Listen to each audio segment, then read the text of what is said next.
ఈ రోజుల్లో నీ ప్రార్థన ఎలా ఉంది?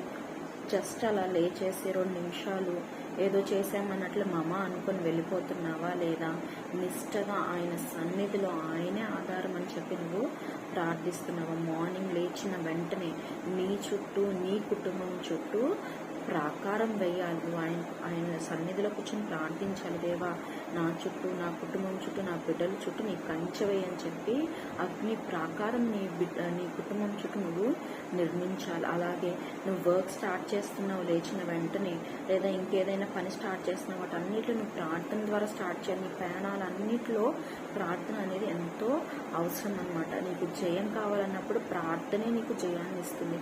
పరాజయం నిన్ను దేవుడు పాలవ్వనివ్వడు కనుక ప్రార్థన నీకు జయాన్ని ఇస్తుంది. నీ చుట్టూ ఉన్నవారు నేను ఫెయిల్ చేయొచ్చు, కానీ ప్రార్థన నీకు జయం ఇచ్చి నిన్ను జయశీలుడుగా నిలబెడుతుంది. కాబట్టి ప్రార్థన మర్చిపోవద్దు, ఖచ్చితంగా చేసుకొని దేవుని స్తుతిద్దాం.